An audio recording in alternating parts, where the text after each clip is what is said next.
Good afternoon, everyone. This is the IDG Chit Chat Live. We have a wonderful assortment of people here today, our usual gang, and we are the In-Depth Genealogist.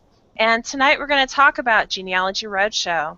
My name is Jennifer Alford, and I am publisher with the In-Depth Genealogist. Joining me is Terry O'Connell, Executive Director. And we have several guests. We have Sherry Hudson-Passy, Mary Kurcharati, Melissa Barker, and Valerie Eichler-Lair. Thank you, ladies, for joining me. Great to be here. Sure. So this week we had kind of a recap and follow-up episode, which was pretty interesting. Each of the three hosts were able to share some of their favorite stories that they've worked on the show, and we also got to do some follow-ups, and I think it was a lot of fun. So if you haven't watched it yet, go over to PBS and watch it online. Otherwise, we're going to spoil it for you. So let's go ahead and kick things off with the very first story that was the gentleman, Tim, and his mother. It was in LA, and her story, I can't remember all the details, but I'm sure Valerie has excellent notes. But she basically but basically, go ahead, Valerie. Well, she didn't know hardly anything about the family, right? And especially how far back. She didn't even know names and so forth. So this was, like she said at the end, that this was a total life changer for her. So, but they were told of a family tradition, and so that's what got started. Well, they had a picture too of her mother with a last name that she didn't recognize. Oh, so she didn't realize that her mother had been married before, and then it came out that her mother and her father were, as she put, stepping out the first husband. And I cracked up when she says, "That's great. That's fine with me because then I will be here." Yeah, she was hilarious. She was so sweet, so fun. Yes. And it was so sweet that her son kind of set this thing up for her, and I thought that was very touching. Yeah, that was good. I think there's a great amount of people out there, like in the younger bracket, that started for the older generation. I know in all my research, my grandmother was always my go-to person. If I found something new or cool, I would call and be like, "Oh, guess what I found?" So you'd be like, or I would answer, she would answer the phone and be like, "What'd you find now?" Because I used to call her out, like, "You didn't tell me this," and she's like, "Oh, I forgot all about that." Like, they were a small rural town, West Virginia. Everything was in the newspapers, but they were too poor to get the newspapers. So the stories that I was finding were like mind-boggling to her because she never knew they made the paper. But wow. She always said to me, up until her death, is just, "Please find more about my daddy's people. I just want to know about my daddy's people." And I was able to give her a little bit. So I think that it's very, very common that you see these people that are starting it because, I couldn't see my grandmother online trying to research.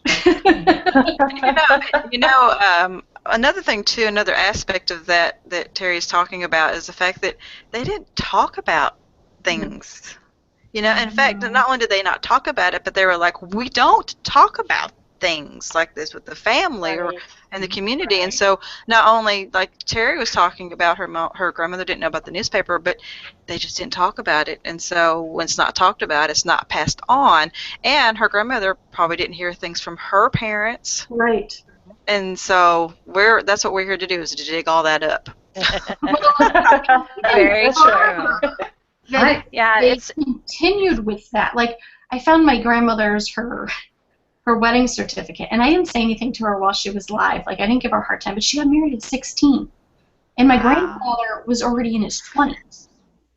Oh, wow. So after she passed, I said to her sister, I'm like, "Aunt Mary," I'm like, "what was Granny thinking, letting Grandma get married so young?" She looked at me and she laughed. She goes, "Honey, she had to get married." I didn't look and calculate. But that makes you go back to look and calculate everything. Yeah, no doubt. I've been surprised by a few of those calculations. Well, it wasn't until I was much older that I realized that my mom remarried, that she was already pregnant with my sister. And I think it was probably a good 10 years ago, and my sister is 33 now, that I finally put 2 and 2 together. And understood then. I'm like, oh, okay. It wasn't a big deal to me, but, to my sister it probably mattered. It probably bothered her, but, they've been, my mom and my stepdad have been happily married for 34 years now, so I don't think it's really an issue. Well, I have a friend whose son is getting married, and he wanted pictures from her wedding, and she was about a month and a half away from having them. So she had to, she was showing me the pictures she pulled out. It's like, yeah, you got the ones where the bouquet hid the evidence, huh?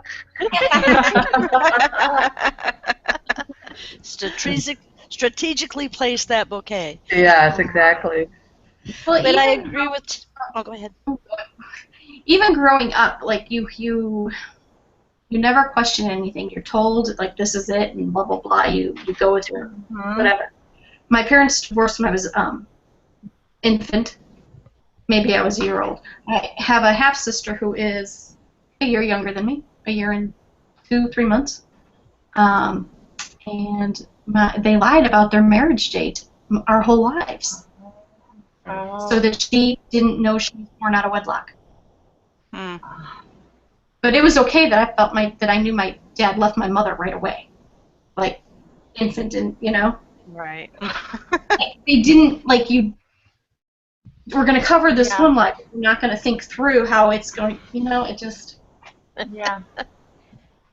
I think it made them feel better. I think it made them feel better at the time.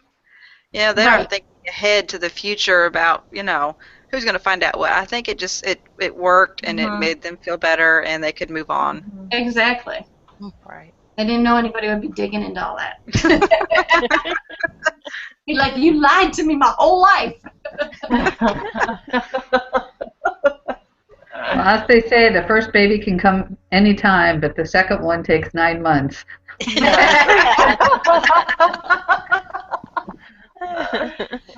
I really liked. Go ahead, Val.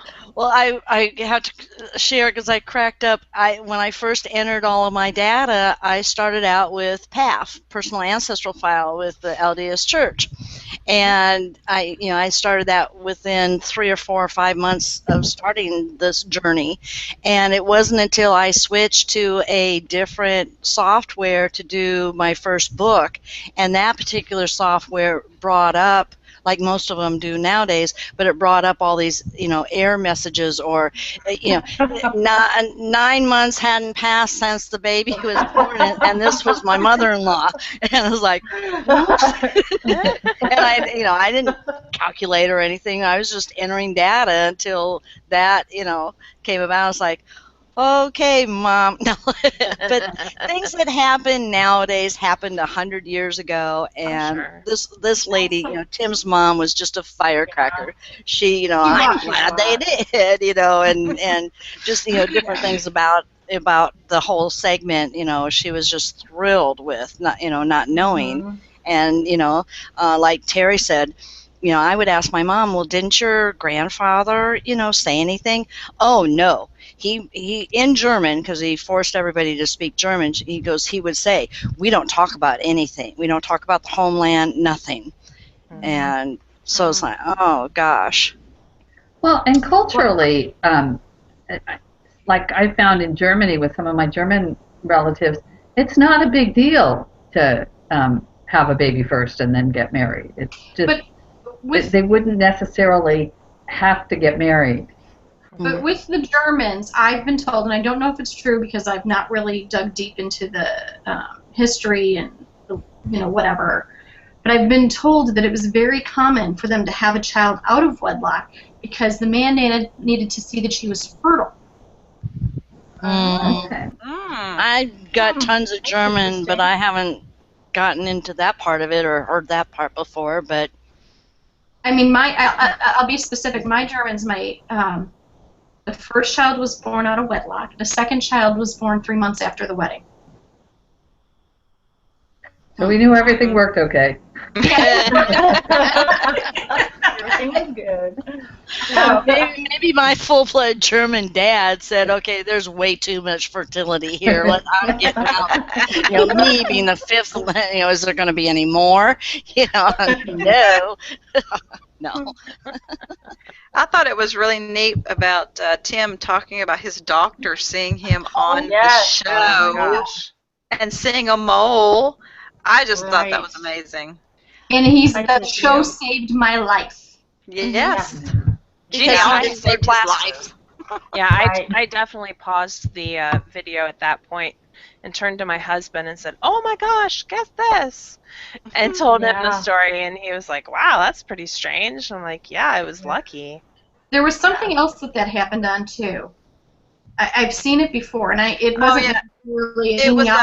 It was a show off of Home and Garden television. Yeah. Husband and wife that flip houses. Yeah. Yeah.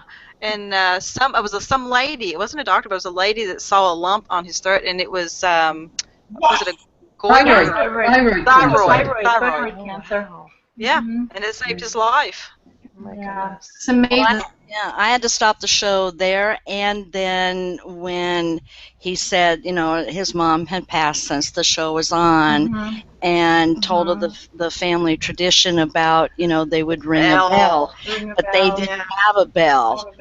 But they heard a bell, and even now I got. I had to stop the show. It was like, stop the plane, and like, oh my gosh. Because I don't know whether to believe in that, and Mary's just encouraged him to go on, and talk more about it, and it's like, oh yeah, I believe. My grandma's talked to me many times. I used to sleep. Leading up to the days leading up to my grandmother's death, she was having in-depth conversations with my grandfather who died in the 90s. She was talking about her mom chasing her with a wooden spoon, and I would laugh. I'm like, don't let her catch you. Keep running. Keep moving. I mean, he did say that she had said, you need to get your father to come. He needs to come get me. And that was the night was insistent she passed on. away. Yeah. Yes. Yeah. Well, and it was really sweet, I thought, that Mary Tedesco had such a bond with them because she lost her mom who had dementia just about... Her grandma. Yes. Grandma. Her grandma. Her grandma. Okay, Just about her grandmother. A month and a half after the show aired, and so she just said how much she reminded her of her grandma. I think she kind of had that everyone's grandma in her. Yeah. As I'm watching it, I laugh at, like, I don't care attitude. It's stepping out. So I totally felt like the same thing, and she just was a reminder of, I think so. Yeah. Definitely was a touching. It was touching the first time. It was even more touching to have the recap and show, that she was at peace. She got to know what she wanted to know before she left. Yeah. And he said, you gave my mom her family, her story, and then the show saved my life. I mean, so. Right. And I told Mary, I said, God, my eyes were filled with tears. I couldn't even take my notes. It's like I had to stop it 3 times. It was. And then when Mary says, I'm speechless, it's like, oh my gosh, to catch a genealogist speechless? It's like, what, All right, well, let's move on to the next segment. On that one, Josh was talking with a young lady, Sarah Jones, who was from Nashville. And she didn't know her dad or her dad's side of the family. And as a result of the show, she ended up getting to meet one of her cousins. Right. And so it was really, it was touching because she talked a lot about identity and how she didn't, she felt like something was missing or she didn't quite connect with her family. And for me, that was something that, I've been very fortunate in my own family. I'm very close to everyone, but to see someone who, after they have found out more about their family, makes that connection and suddenly feels more themselves. To me, that's a pretty awesome thing that genealogy and family history research can do. I absolutely wholeheartedly agree. Yep. It's funny the things that you find that ring true with your family. So, like for Sarah, all those pictures of her dad with the surfboards, and she's like, "Oh, I have pictures like that of me." They had a lot of things in common. I think my first big connection like that in my research is on my O'Connell line. My grandfather, my great grandfather, and I believe maybe the second great grandfather all worked in paper mills in Lake New York in Canada. My first big girl job was for a packaging corporation. Cool. It was just too weird. Yes. So I think there's a lot of those coincidences are out there, or maybe there's something behind you that's pushing things and find out. Right. Well, she's now felt a part of something. Yeah. And it really touched me that she said, as a follow-up, that she then met her aunt, and now she's thinking of moving to California so she can be close with everybody. And I thought, oh, I so hope she makes that move. I don't know where she lives now, but I hope she makes that move, even if it's for a short amount of time. It's not, forever. That's got to be a hard decision, though, to leave that comfort. I mean, it's great to go out and make those connections, but I can't. Leaving that comfort in the family base you already have. Right. Scary. Oh, but you grow a lot when you move. I don't live much near my family, and it's been really good for me to grow. And hopefully her mother's side of the family that she does know will support that. Yeah. And that could bring up some issues too, That would be cool. But that's why I said, even if it's if she's watching this, even if it's for just a short time, 3 years or 5 years, or just to try it, to go for that,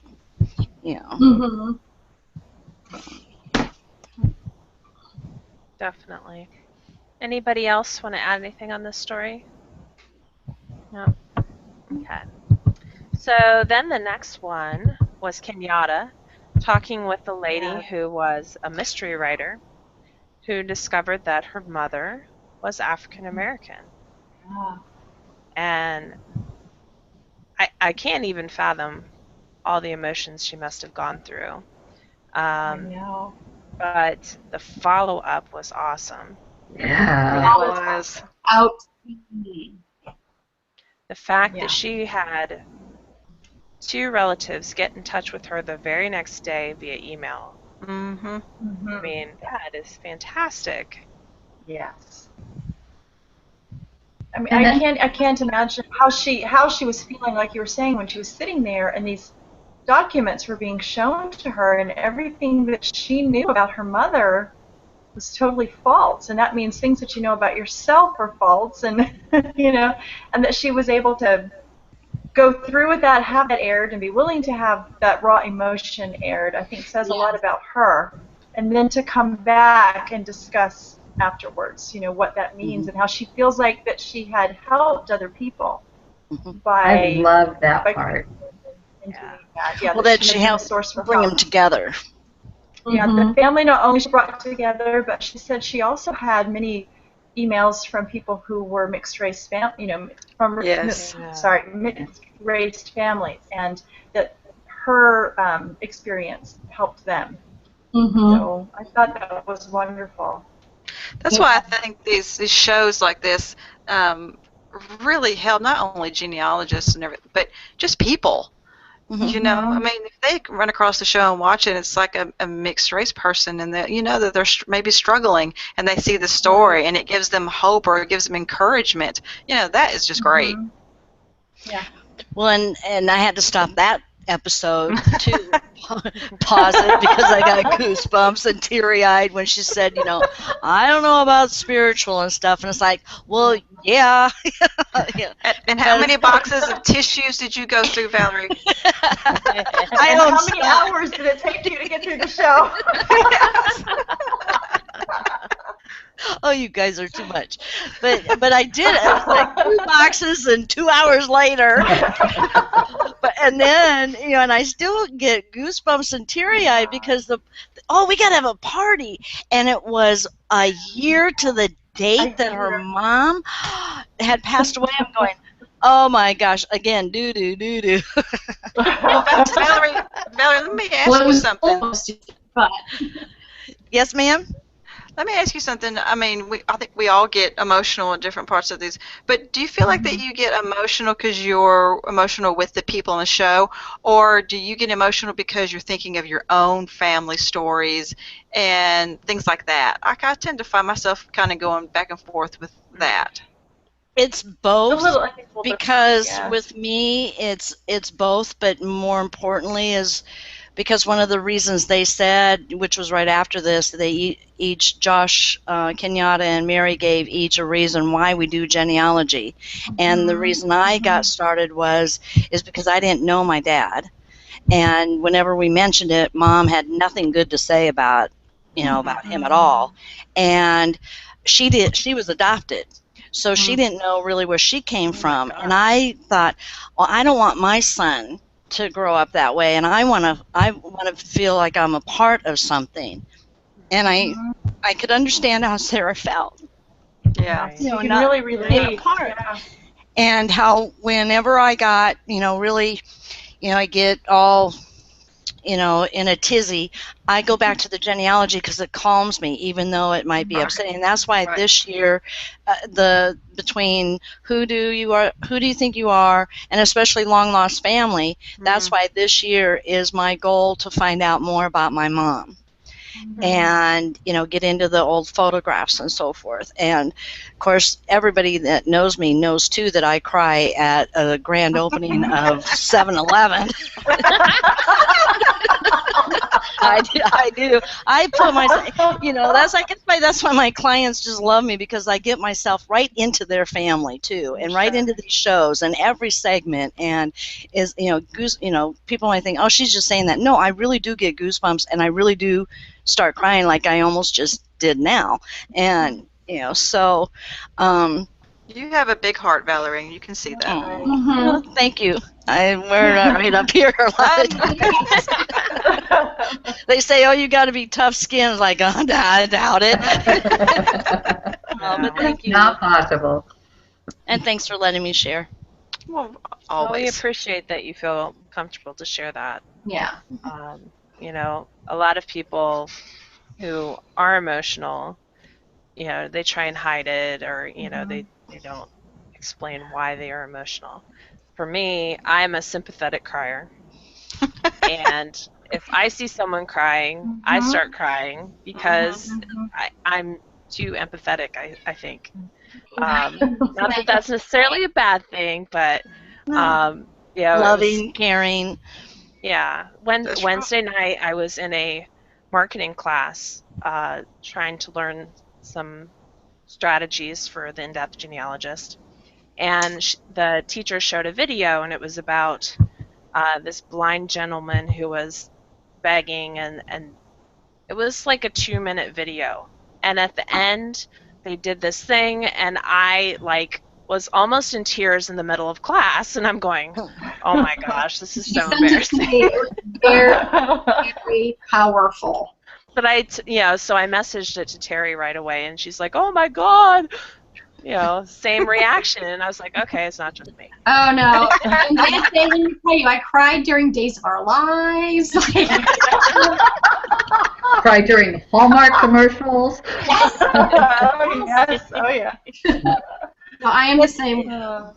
Well, and then when each of them, said, Josh had said his, to an understanding, and then, Kenyatta said her, brings ancestors' life, which is true. I mean, how many of you all have thought that it's more than just names and dates on a piece of paper. Yeah. You're putting flesh on the bones. You're putting that story together, even if you don't have that many documents and so forth. And then what Mary said, when she walked in her ancestors' footsteps in her hometown. Well, now me being in that same position, having moved back to where my ancestors, from my parents back to my great-great-grandparents, and even though it's for only a little while, it's not a permanent situation that I, right now, but at least to be here now is like, oh my gosh, it really is, because they were there.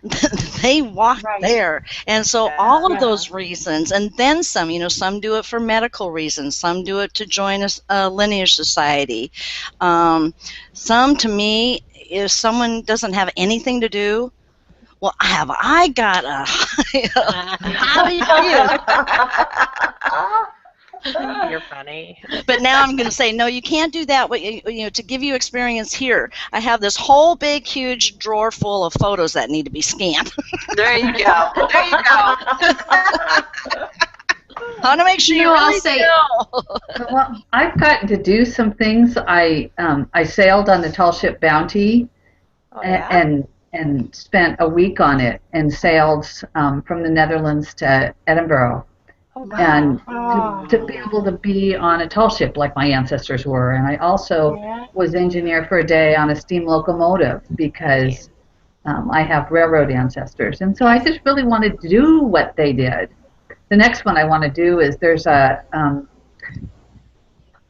don't hike or walk or whatever it is, but it's like a covered wagon experience for 2 weeks where you can walk with in a wagon Oh my train. gosh. So that goes from Oregon to Washington, and I really want to do that trip. Oh my! And they'll have a microwave, right? I only want to do part.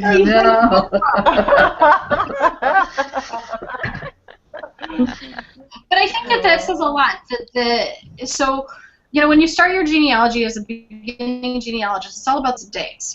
They born, married, died. Born, married, died. Right. And then as you move up, it's all about the dash, right? It's all about the in-between. Those dates are grand to have, but let's put some meat on the bones and find out who these people are.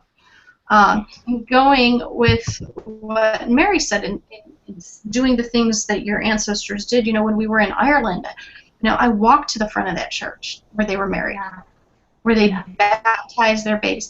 There's no feeling in the world that you can equate with that. There is just nothing. Yeah. It's just so special. Is it a horrible thing, though, that I've gotten to that point now that I want to know what they had for breakfast? I don't think you'll find that documented. I know it. We had on the Lair side. We've got the Lair cookbook. Grandma's recipes, who were her mom's recipes. So that's been and so there's breakfast and dinner and supper, and so I'll let you have some of those recipes because it's part of the Midwest. Close, right? Yeah. That's funny. So let's see, what else have we got to talk about? Anything more on our lady who found out her mother was black? Anything more on that? Okay. Amazing.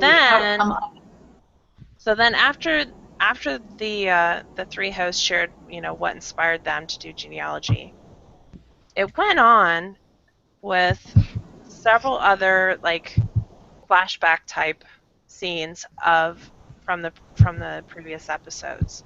And I don't know about you guys, but I was disappointed there weren't more of the, after the Updates. that Yeah. update. Mhm. It totally threw me off. I'm like watching, I'm like, okay, when are they going to give the update? And then they just go on to a different story. Yeah, me too. I was disappointed. I would rather have seen fewer of the flashbacks with follow-up on them. Yeah, I was, and if they weren't gonna do follow-up on all of them, I wish they would have separated out the ones where they did the follow-up and do one with follow-up and then one or two without and then another follow-up. I think it kind of, to me, I didn't really like the pacing of the show because of that. I agree, Mary. I agree with you. Wholeheartedly. Yeah. Mhm. It just totally threw me off. Like the last 15 minutes, of course, I was eating my dinner and a little distracted, but, I just kind of had it going in the background. I wasn't really paying a lot of attention Right. because You I weren't was like, paying well, I've seen this before. Right. It was recent. Yeah. Yeah. I didn't really, I didn't care about that. I mean, I really cared about the thing, I think, when I originally saw the episode, last season or whenever it was. But in this most recent episode, it just didn't really grip me. Probably because I had seen it before, and so I needed a little bit more of, well, tell me more about these people and how it affected them. Hmm. Right. I see what you all were saying, and I now agree that it should have been split up in between because, of continuity or not continuity, but the flow of things. But in their defense, I like Here comes Valerie to the defense. time out. No. Backfield in motion. No. Anyway, sorry, different hobby. But I knew it was their favorite, so I was really curious to see which of the What episodes their favorites were, and I could see.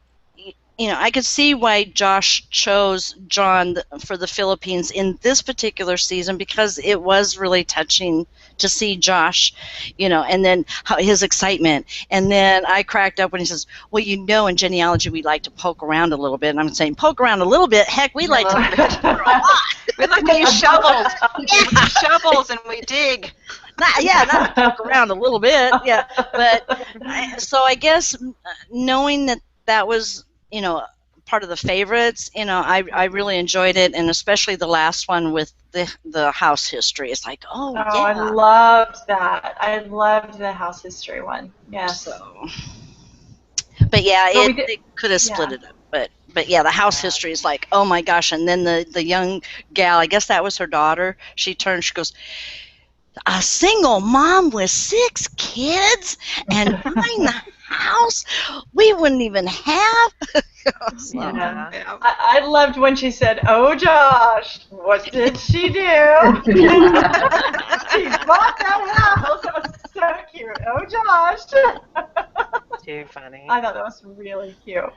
But think about the time frame and think about how much money she probably got and what it took for her to buy that house. Oh, yes, because we've all looked at those pensions. They didn't get very much money. No. I mean, some cases it's like, $3 or $4 a month is about all my Southern ancestors got. They didn't get very much money at all. Well, that's because they were on the wrong side, honey. Exactly, I know. Yeah. Look, I got a bunch of Confederates too. Okay. That's the only reason why you can say that, Terry, is because you like Confederates too. I have more Confederates than I have Union soldiers, so I'm saying it in jest, obviously. Obviously. What I picked up though, and probably didn't see it the first time, is because I was busy writing notes. But did you see? Not you. Yeah, no. Did you see the stack when he opened up the leatherette That folder? file, that pension file. It's like a half inch. Like, holy moly! You want to reach the television? Yeah, we grab don't that get that in the South. We get maybe one piece of paper in the South. That's about all we get in a pension But file. I like those because they're all stamped in red, Rebel Records. Just like that stamp. Oh gosh. Yeah. So see, you guys got some good, We did. fun out of them. So. Well, and then two was didn't they do one? I'd have to go back and look. I don't remember, but I think they did a favorites on Who Do You Think You Are one season. They talked about which their favorites were, but I can't remember that for sure. Again, if I don't write it down, that's why I write it down, like you said, that part of your brain that makes you retain. I wish that they would take and do not a favorites, but a follow-up. Yes. Very important historical events. And I'm going to go straight to the Irish, sorry. But like Rosie O'Donnell walking the workhouse in Ireland. Yes. I want to know what that did in her mind about her, what did it change for her? There's quite a few of them that it would be great to see somebody, if you Maybe they'd come on and tell us. They could Skype. Let's invite him on. Let's invite him on Chit Chat. Maybe they'll. Here. Sure. Well, one of the things I always wanted to know with Who Do You Think You Are and with Genealogy Roadshow is, I want to ask everyone, did they continue to do research? Right. Did they continue on? And if they have, what else have they found out? What have they found? Yeah.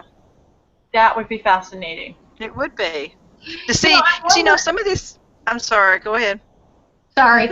I wonder, it's interesting that maybe we should follow up with Mr. Lambert at NEGHS to see if there's any follow-through afterwards with some of the people that have been there. I know some of them have only been there for the reveal, but the research probably started there, Sarah Jessica Parker, she got her long scroll that, Dave promised I'm going to get when I get there. I don't know whose family's going to be on it, but yeah. Cool. So I just wonder if any of them have reached out and have been like, okay, I want to know more. Where do I go? We should have Dave back on. Yeah. Definitely. All right, ladies. Well, we've been on for, I think, about 45 minutes now. Anything else anybody wants to add? Did you hear the new announcement today? Who do you think you are? Oh, today? Yesterday. Or yesterday? I think it was just, Okay. yeah. Who do you think you are? And Long West Family have both been picked up for the next season. Yay. Yay! So I was going to say something about Who Do You Think You Are? I did go to Austin about 2 weeks ago, and because that was where I didn't go there because of the Aisha Tyler episode, but I did go to the place where You did? I did, but the business is closed. So I think that's why she didn't go in. That's why she couldn't get in. Yeah. But I recognized the building. It was like, oh, it's closed. So, that's neat. yeah, it was fun to get to go there. And yeah. Nice. Yeah. Very cool. All right, ladies. Well, we're getting to the end of our time. Thank you. all for joining us. Greatly appreciate it. And as always, you're all very entertaining. Sometimes way too much. That's quite all right. So thank you all for joining us. Thank you to our audience for tuning in. And if you would like to add any comments, please comment below. Feel free to email us at editor@theinDepthGenealogist.com or visit our website at www.theinDepthGenealogist.com. Friend us on Facebook, like us on Facebook, tweet us, all of the above. We're out there. Find us. We'd love to get to know you and help you on your genealogy journey. So have a good night and Good luck going in depth with all of your ancestors. Good night. Night. Good night.